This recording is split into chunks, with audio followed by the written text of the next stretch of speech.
할렐루야. 우리 하나님의 은혜가 우리 모두에게 충만하게 임하시기를 간절히 기도합니다. 벌써 9월이 되었습니다. 얼마나 시간이 빨리 가는지 모릅니다. 그 뜨거웠던 8월도 지나가고 9월 되니까 벌써 날씨도 달라지고 기분도 달라지고 모든 것이 달라지는 것 같습니다. 날씨도 선선해지고 아마 행동하기 활동하기 훨씬 더 좋은 그런 계절이 됐지 않았나 생각을 해봅니다. 교회 앞길을 이 아침 저녁으로 이렇게 산책을 하다 보면 얼마나 시원한 바람이 많이 불어오는지 모릅니다. 이 시원한 바람이 은혜의 바람 되어서 우리 모든 성도들에게 불어오기를 간절히 기도합니다. 오랫동안 기도해왔던 교회 내부 공사가 이제 다음 주, 이번 주 말고요, 다음 주 월요일부터 한 주간 동안 계속되어질 겁니다. 교회 내부 공사를 하면서 계단 공사도 다음 주에는 같이 진행을 하기 때문에 여러 가지 좀 손이 많이 필요한 그런 때입니다. 그래서 우리가 재정이 많이 있어서 큰 전문업자를 부르고 막 그렇게 할 수 있는 상황이 아니어서 우리가 이 좀 손을 많이 보란티아로 성도들이 성도들은 보란티아가 아니에요. 그냥 내 교회니까.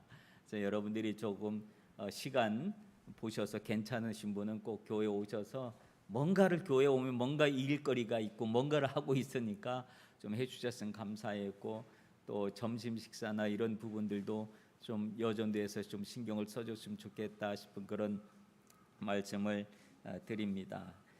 교회당을 위해서 여러분의 손과 땀과 또 기도가 있으면 더욱 은혜로운 우리 예배당이 되어질 줄로 믿습니다. 오늘 본문의 이야기는 사도 바울이 복음을 위해서 수고하는 전도자들과 그리고 성도들을 향하여 오늘 1절에 보면 사도 바울이 이런 이야기를 합니다. 하나님의 은혜를 헛되이 받지 말라라고 하는 말씀을 하고 있습니다. 여러분, 은혜를 헛되이 받는다라고 하는 말은 은혜를 잘못 받는다라고 하는 말이지요. 하나님의 은혜를 어떻게 하면 우리가 잘못 받고 어떻게 하면 헛되이 받는 것이 되어질까요? 하나님께서 우리에게 은혜를 주시는 목적이 있을 것인데 은혜의 목적은 무엇일까요? 그것은 은혜의 목적은 하나님의 말씀으로 하나님께서 오늘 우리에게 은혜를 주셔서 그 은혜를 통하여 하나님은 우리의 생각이 바뀌고 우리 말이 바뀌고 우리의 행동이 바뀌고 또 우리의 행동 바뀐 행동을 통하여 또 하나님의 나라를 이 땅에 이루고자 하는 것이 은혜의 목적인 줄로 믿습니다. 그런데 많은 사람들이 은혜를 헛되이 받지 말라라고 사도 바울이 이렇게 말했던 것은 은혜를 헛되이 받은 사람들이 많다라고 하는 것인데 이 말은 은혜 따로 행동 따로 은혜대로 삶 따로 이렇게 사는 사람들이 많이 있다라고 하는 거예요.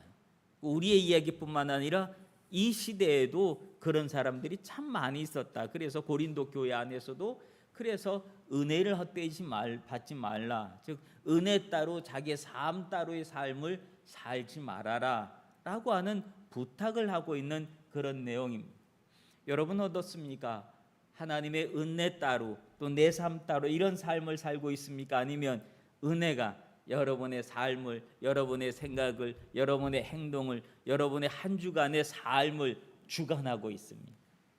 생각해 보면 참 모시하게 나야 할 때가 참 많이 있지 않나 그런 생각을 해보기도 합니다. 은혜는 내 삶을 바꾸어 놓는 능력이 있는데 은혜가 내 삶을 바꾸지 못하도록 내 자의지가 그것을 방해한다는 거예요. 왜냐하면 은혜가 내 삶이 바뀌어지면 그동안 내가 해왔던 모든 것들이 다 엉망진창이 될까 봐 그러니까 그게 겁이 나가지고 은혜가 내 삶을 더 이상 주관하지 못하도록 어느 정도 선을 딱 거놓고 사는 사람들도 있다라고 하는 거예요. 사도 바울은 은혜가 자신의 삶을 어떻게 바꿨는지에 대한 설명을 오늘 본문 4절부터 해가지고 쭉 보면 은혜가 내 삶을 어떻게 바꿨는 줄 아느냐라고 하는 이야기를 합니다. 그는 고백하기를 하나님의 일꾼으로 자천하여 많이 견디는 것과 환난과 궁핍과 고난과 매맞음과 갇힘과 난동과 수고로움과 자지 못함과 먹지 못함 가운데서 사도 바울이 처한 환경이 이랬다는 거예요. 여러분, 우리가 바울처럼 이런 환경 속에 처해 있는 사람이 몇이나 될까요? 아마 우리는 바울만큼의 환경은 안 처해 있을 거예요. 근데도 바울이 이런 환경에 처해 있지만 그는 뭐라고 고백하냐 하면 은혜가 자신에게 임하니까 깨끗함과 주식과 오래 참음과 자비함과 성령의 감화와 거짓 없는 사랑과 진리의 말씀으로 내가 굳게 섰다라고 고백을 해요. 무엇이 자기를 이런 환경 속에서도 이렇게 굳게 설 수 있도록 만들어 주었느냐? 은혜가 내 삶을, 내 생각을, 내 말과 내 행동과 모든 것들을 은혜가 그렇게 주관해 줬기 때문에 그런 환경 속에서도 내가 이렇게 믿음으로 설 수 있었다라고 하는 고백을 하는 거예요. 여러분, 은혜는 그런 능력이 있는 줄로 믿습니다. 그러므로 그런 하나님의 은혜 여러분들이 충만하게 임하시길 간절히 기도합니다. 그러면서 오늘 읽은 본문의 내용을 통해서 함께 좀 은혜를 나누고자 하는데, 그래서 바울이 8절에 보면 8절 후반절에 보면 이런 이야기를 합니다. 우리는 속이는 자 같으나 참되다라고 말합니다. 바울은 왜 속이는 자 같다라고 그렇게 설명을 했을까요? 어떻게 보면 사도 바울이 바울 되기 이전에 사울의 모습으로 있을 때는 사울의 모습으로 있을 때 그가 바라봤던 예수 믿는 사람들은 다 속이는 자였습니다. 바울의 그 사울의 모습으로 예수를 바라봤을 때 그는 아주 그 자칭 하나님의 아들이라고 얘기하는 그런 부분에 사도 바울은 그러니까 이 사울이었을 때죠. 젊은 청년 사울은 막 분이 났었습니다. 어떻게 자기가 하나님의 아들이라고 감히 얘기할 수가 있느냐. 그래서 그는 그리스도인들, 즉 예수 믿는 사람들, 복음 전도자들 전부 다 우리를 현혹하고 우리를 속이는 자라고 생각했어요. 그래서 그는 박해를 한 거예요. 감히 네가 나를 속여? 그러면서 박해를 한 거예요. 그랬더니 그가 다메섹 도상에서 예수 그리스도를 만나고 난 다음에 그는 무엇을 발견했냐면 우리가 내가 박해하고 그랬던 그 예수가 속이는 자가 아니고 참된 하나님이었구나 라고 하는 사실을 그가 깨닫게 되어집니다. 여전히 많은 사람들이 복음을 속이는 자로 받아들이고 생각하고 거부하고 경계하는 사람들이 많이 있다라고 하는 그런 이야기입니다. 우리는 요즘 매일같이 TV를 틀 때마다 시사 프로그램에서 하는 이야기가 어떤 이야기를 합니까? 매일같이 통일교의 이야기를 합니다. 통일교와 정치인들의 그 유착 관계를 얘기하고 매일같이 통일교의 얘기를 합니다. 가만 생각해 보니까 통일교 얘기를 하니까 이번 기회에 그 통일교를 일본 내에서 박살을 내려 그러나 보다 그런 생각이 들면서 가만히 쳐다보는데 보면 볼수록 마음이 불편한 장면들이 이야기들이 참 많이 있어요. 왜냐하면 통일교를 얘기하면서 종교를 이야기하고 있고 그러면서 통일교를 얘기하면서 일반 보통 이 건전한 그리스도 교회를 함께 이야기를 하고 있고 다루고 있는 내용들을 바라보면 선을 분명히 거뒀으면 좋겠는데 선을 긋는 것도 아니고 아닌 것도 하면서 그러면서 결국은 이 복음에 대한 교회에 대한 기독교에 대한 이해가 없는 사람이 입장에서 바라보면 모든 교회가 그런가 보다라고 하는 생각을 갖게끔 애매모호한 선에서 늘 이야기를 하고 있는 그런 이야기를 들을 때마다 참 마음이 불편해져요. 그래서 복음에 또한 방해가 되지 않나 그런 걱정이 들기도 합니다. 그런 모습에서 통일교 이야기를 보고 있으면 여러분 어떻습니까? 통일교는 분명히 속이는 자들입니다. 그렇죠? 어떻게 문선명이 하나님이라고 믿고 있습니까? 여러분, 그는 죽었잖아요, 벌써. 분명히 그는 속이는 자가 되었습니다. 근데도 수많은 사람들이 그 속이는 자의 현혹된 말에 넘어 들어가고 있다는 거예요. 그리고 마치 그들이 이야기하는 그 무엇인가를 사지 않으면 저주를 받을 것 같은 두려움 속에 있고, 거기에 헌금을 하지 않으면 내가 저주를 받을 것 같은 그런 무서운 마음이 들어서 결국은 막 어마어마한 재산을 헌금하고, 그런 일들을 통해서 가정이 파탄나고, 그 파탄난 일들을 통해서 이런 사태들이 벌어지고 망가요. 그들은 속이는 자입니다. 근데도 불구하고 속이는 자에 많은 사람들이 현혹돼서 넘어가고 있다라고 하는 이야기예요. 그러다 보니까 그 오랜 속임수에서 있던 사람들이 탈퇴를 해서 자신들이 어떻게 속았는지, 어떻게 당했는지에 대한 이야기를 TV에서 또 이야기를 막 합니다. 그러다 보니까 그런 이단들이 한번 넘어가 본 사람들, 종교의 이런 어려운 그 타격을 받아보았던 사람들 입장에서 있어서는 우리가 전하는 복음의 내용들도 똑같이 받아들일 겁니다. 저것도 뭘 속이려 그러나, 저것도 우리를 뭘 현혹하려 그러나, 그런 마음으로 우리가 전하는 복음이나 그리스도 교회의 이야기를 그렇게 받지 않겠느냐라고 하는 거예요. 수많은 영혼들은, 수많은 이단들은 영혼을 훔치려고 그러는 거예요. 그러므로 그들이 영혼을 훔치기 위해서 그들은 최선을 다합니다. 근데 말이죠, 이상한 건 그들은 가짜를 믿고 있으면서도 진짜처럼, 자기가 믿는 것들이 진짜처럼 행동을 하고 막 적극적으로 합니다. 근데 한 가지 우리가 그걸 보면서 반성해야 될 것은 뭐냐면, 그들은 가짜를 진짜처럼 믿고 있는데 우리는 진짜 하나님을 가짜처럼 믿고 있지는 않는가, 그런 생각이 드는 거예요. 왜냐하면 우리가 믿는 하나님을 참된 하나님, 능력의 하나님, 살아계신 하나님이라고 믿고 있으면 우리의 삶이 달라지는 거잖아요. 내가 낙심하고 힘들고 어려울 때 살아계신 하나님이라고 내가 믿고 있으면, 내가 이러면 안 되지, 하나님이 나를 도와주실 건데, 내게 힘을 주실 것인데, 내가 능력을 주실 것인데 내가 일어나야지. 근데 우린 좌절하고 있고 걱정하고 있고 낙심하고 있어요. 어디가 아프면 마치 큰일이 난 것처럼 그렇게 생각하고 있습니다. 그 일을 통해서 하나님이 나를 고쳐주시고 건강하게 해주시고 또 온전케 해주실 하나님의 능력은 믿지 않고, 마치 진짜 하나님을 믿고 있으면서도 힘이 없는 가짜 하나님을 믿는 것처럼 행동하지 않는가, 그런 반성이 들 때도 있다라고 하는 거예요. 여러분, 우리가 믿는 하나님은 참되신 하나님이신 줄로 믿습니다. 사도 바울은 그 사실을 알았습니다. 그래서 그는 고백하기를 속이는 자 같으나 참되고라고 얘기를 해요. 속이는 자 같은, 너희들을 보기에 우리가 속이는 같이 그렇게 들려지냐? 그래서 우리를 박해하고 우리를 반대하고 그러는 거야? 아니야, 참되신 하나님이야 라고 말하고 있는 겁니다. 참됐다라고 하는 말은 진짜라고 하는 말이지요. 그러므로 진짜 하나님이시기에 우리를 구원하시고 우리를 축복해 주시는 분이신 줄로 믿습니다.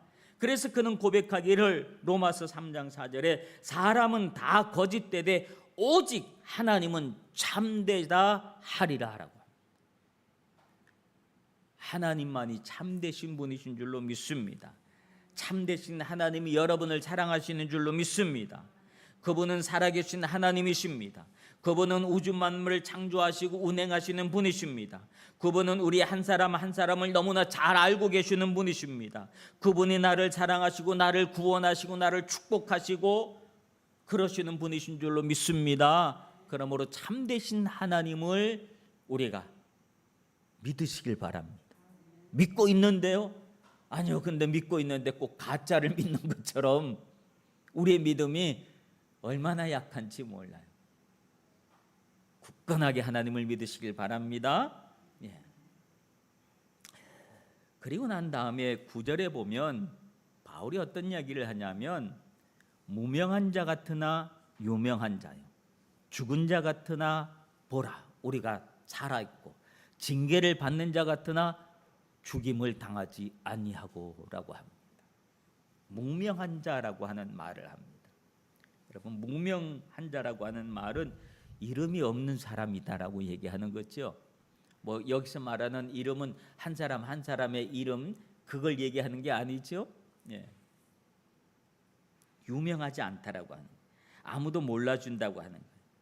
아무도 자기를 알아주지 못하고 그리고 내가 아무리 열심을 내도 내 존재감이 없는 사람, 그런 사람을 무명한 사람이라고 이야기해요.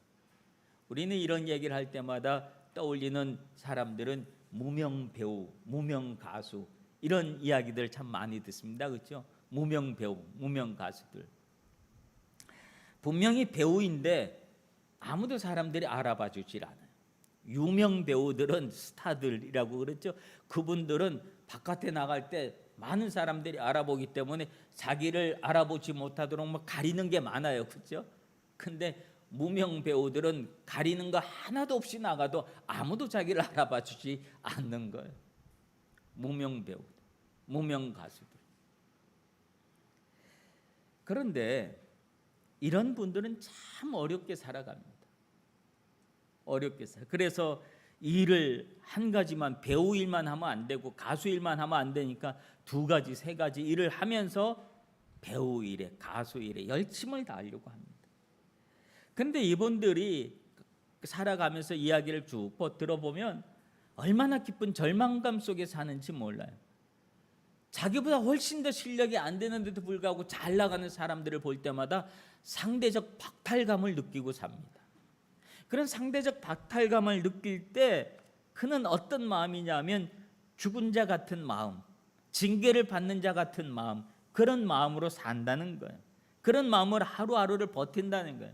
나는 도대체 뭐가 잘못됐길래 나보다 훨씬 더 안 되는 실력도 없는 사람은 저렇게 잘 나가는데 내가 저보다 훨씬 더 실력이 있는데 왜 나는 안 될까?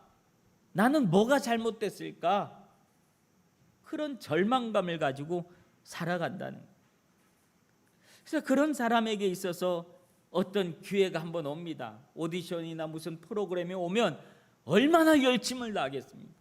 그러다 보니까 열심히 더 오버하다 보니까 또 눈에 안 들고 이런 일들이 계속해서 반복됩니다. 그래서 그는 이야기하기를 나는 운이 나빠서 그래. 나는 인맥, 사람의 복이 없어서 그래. 나는 좋은 작품을 만나지 못해서 그래. 나는 좋은 감독을 만나지 못해서 그래. 그러면서 자꾸만 자기 자신을 절망하고 그렇습니다.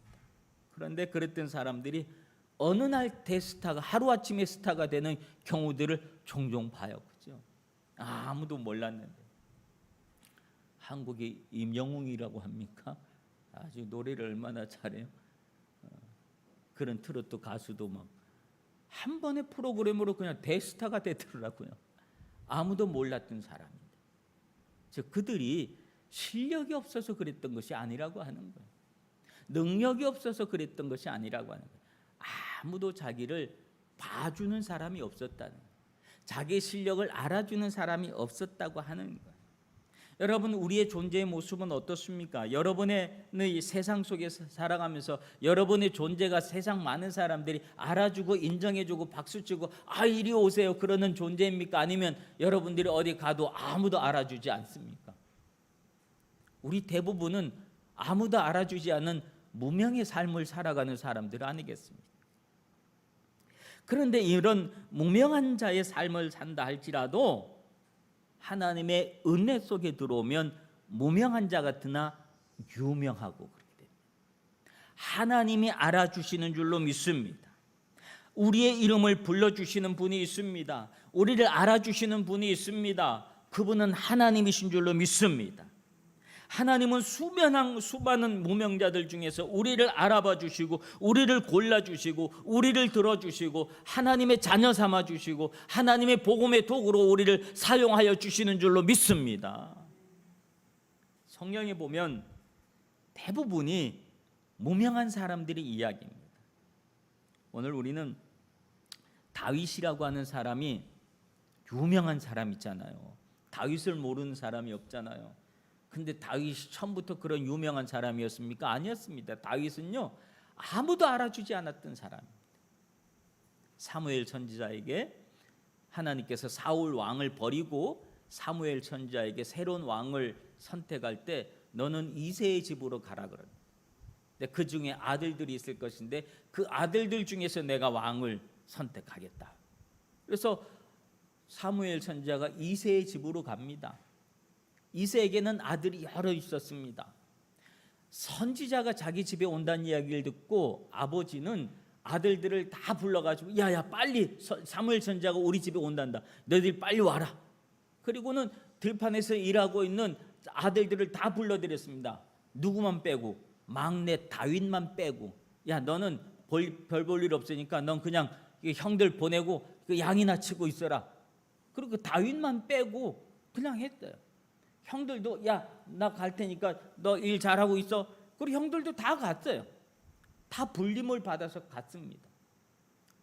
사무엘 선지자가 그 아들들을 지나가게 하는데 첫째 장남 엘리압이 딱 지나가는데 이 엘리압은 우리로 얘기하면 얼짱인 거예요.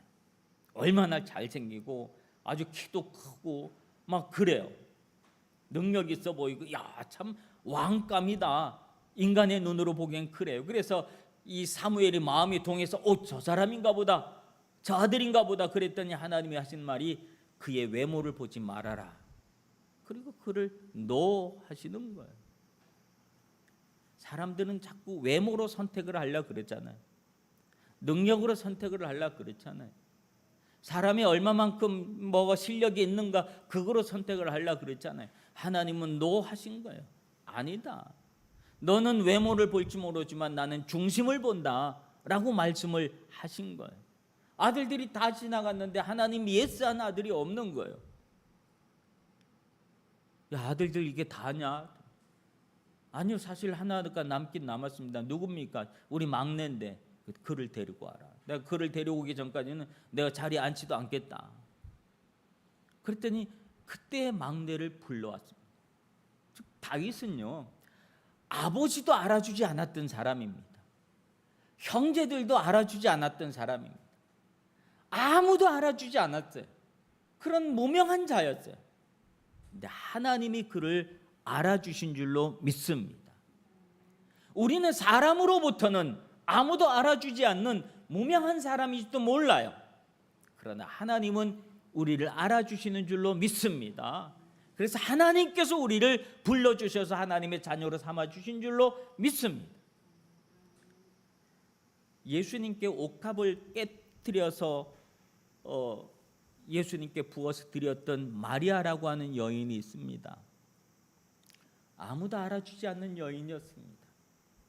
사람들이 오히려 손가락질했던 여인이었습니다. 아무도 인정해주지 않았던 사람이었어요. 비웃었던 사람이었어요.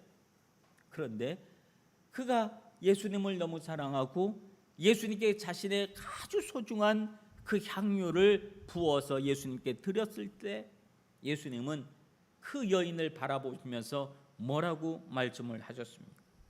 마가복음 14장 9절에 보면 내가 진실로 너에게 이르노니 온 천하에 어디서든지 복음이 전파되는 곳에는 이 여자가 행한 일도 말하여 그를 기억하리라 하면서 그 여인의 이야기를 유명한 이야기로 만들어 주셨습니다.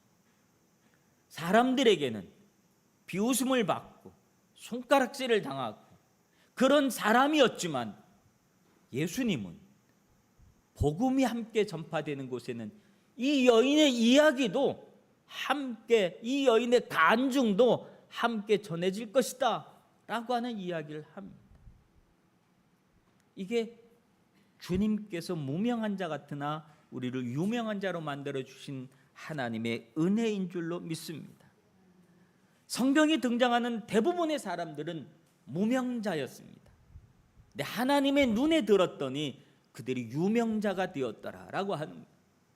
우리의 삶의 모습 속에서 누가 나를 알아주지 못한다고, 나를 인정해주지 않는다고, 나를 무시한다고 우리가 그렇게 세상을 살아가면서 서러워하지 마시길 바랍니다. 교회에서는 여러분의 이름을 다 알아줍니다. 얼마나 소중한 한 분 한 분인지 몰라요.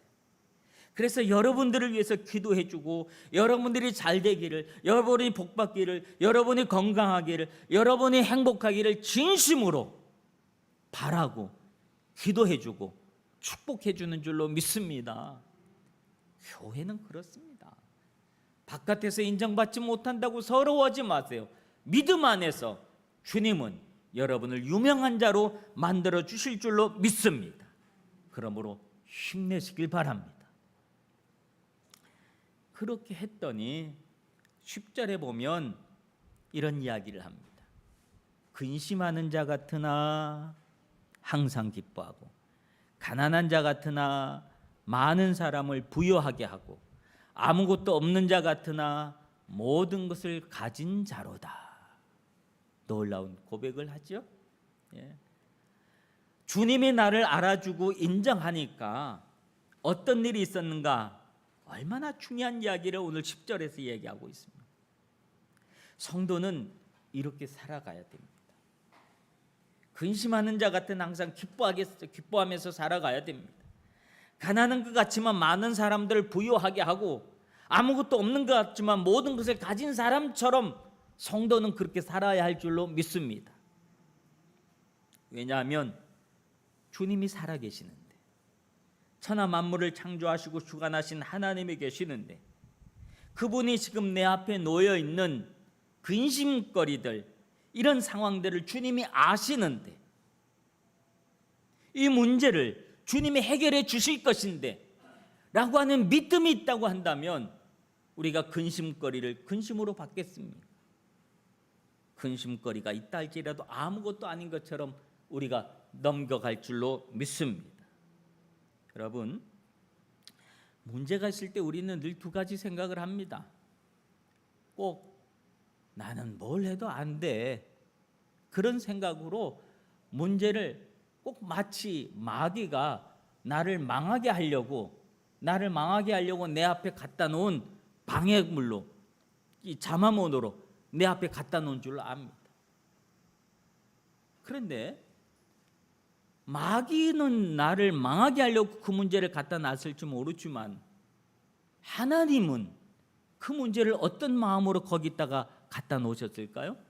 하나님은 우리를 더 단단하게 하려고, 우리를 더 굳건하게 하려고, 우리를 더 멀리 가게 하려고 그 어려움을 우리에게 갖다 놓은 줄로 믿습니다.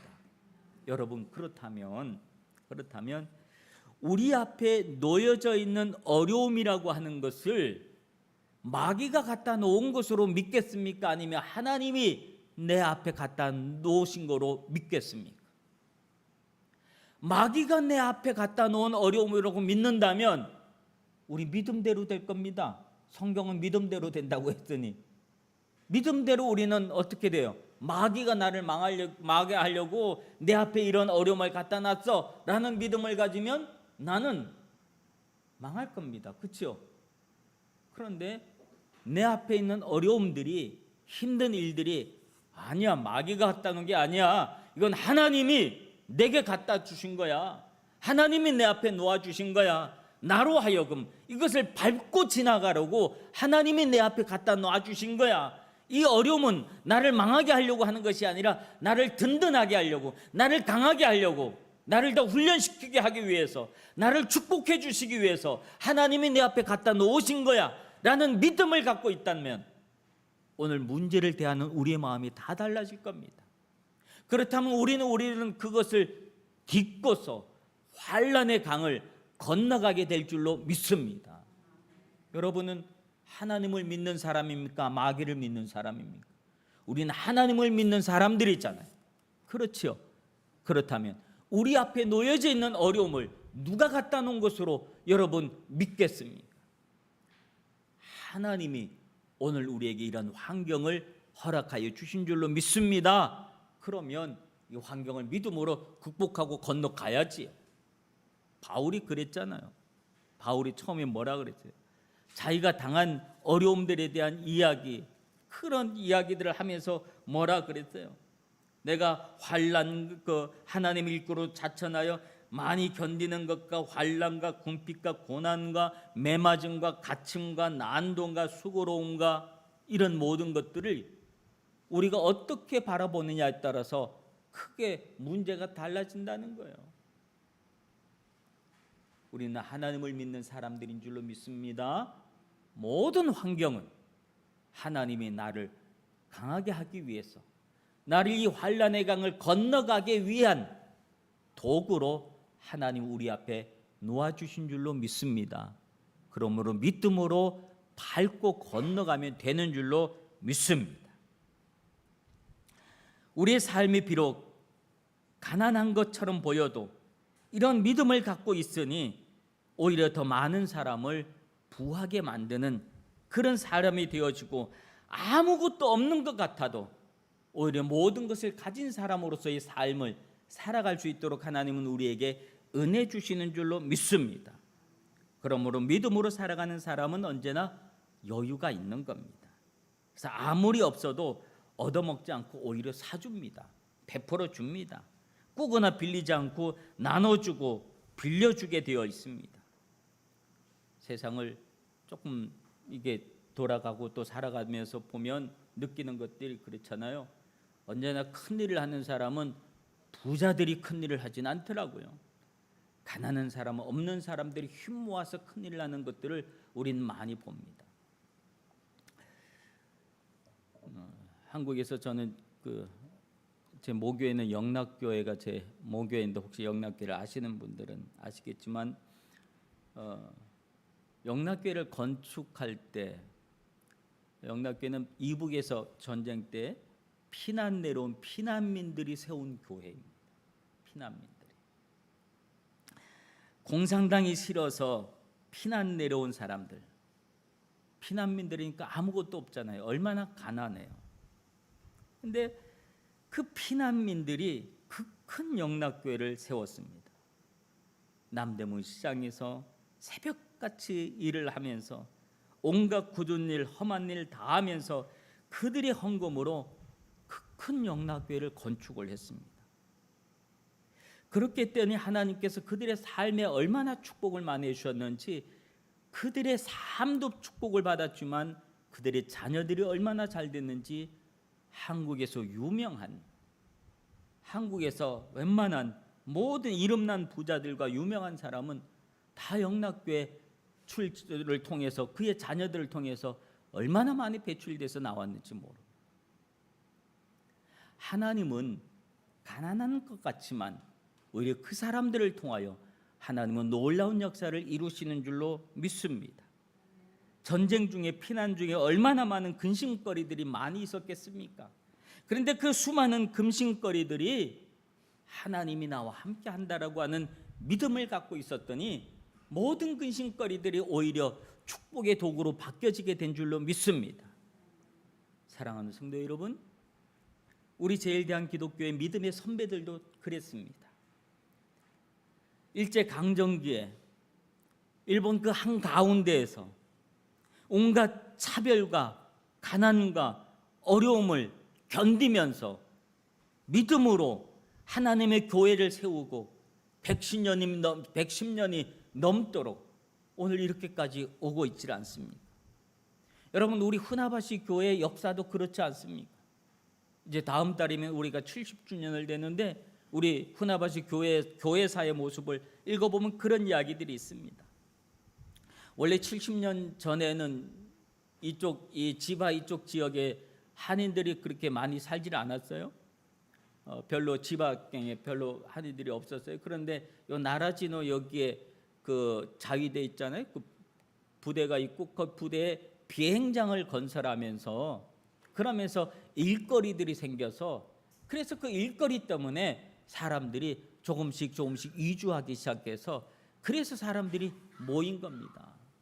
비행장 건설을 위해서 모여들었던 그 사람들, 그리고 그들의 자녀들은 낮에는 팽개치고 그냥 막 부모들은 계속 나가서 낮에 일하고 하루 종일 일하고, 그러니까 그 남겨진 아이들을 위해서 동경교회에서 교회학교 교사를 보내주고, 그 교회학교 교사들이 와서 그 아이들을 가르쳐주고 성경학교 해주고, 그러면서 아이들을 가르치면서 그것이 발전해서 그 부모들이 전도가 되어지고, 그리고 그 부모들로 인하여 교회가 세워지고 우리가 70주년을 맞이하게 되는 것 아니겠습니까? 하루 종일 일하고 얼마나 힘들겠습니까? 그러니 일요일이면 쉬고 싶잖아요. 근데 그들이 믿음이 갖고 났더니 일요일이 아니라 주일이다, 주님의 날이다, 그렇게 생각하고 그들은 하루 종일 일하면서도, 일주일 내내 일하면서도 주일이 되어지면 하나님의 교회를 와서 하나님의 교회를 섬기고, 그 가난하고 어려운 시절에 그 어렵게 벌었던 헌금을 통해서 하나님의 교회를 이렇게 세워낸 것 아니겠습니까? 은혜는 그렇게 놀라운 역사를 일으키는 줄로 믿습니다. 여러분, 가난했던 사람들이, 어려웠던 사람들이 믿음이 있으니 그 믿음으로 그런 놀라운 일들을 이루어지는 겁니다. 무명한 자처럼 보이는 줄 몰라도 하나님은 그들을 기억하고 하나님이 그들을 유명자로 만들어 주신 줄로 믿습니다. 그러므로 이러한 믿음을 갖고 우리 앞에 놓여져 있는 모든 일들을 잘 감당해 나갈 수 있는 우리 모두가 되어지기를 간절히 축원합니다. 기도하겠습니다. 비록 우리의 모습이 무능한 자 같아도, 근심하는 자 같아도, 가난하고 아무것도 없는 자 같아도 우리를 기억해 주시고 지켜봐 주시고 선택해 주시고 축복해 주시고 사용해 주시는 주님을 기억하며 기쁨으로 살아갈 수 있도록 도와주시옵소서. 언제나 참되신 하나님을 믿으며 그분의 은혜 속에 살게 하여 주시옵소서. 예수님 이름으로 기도합나이다. 아멘.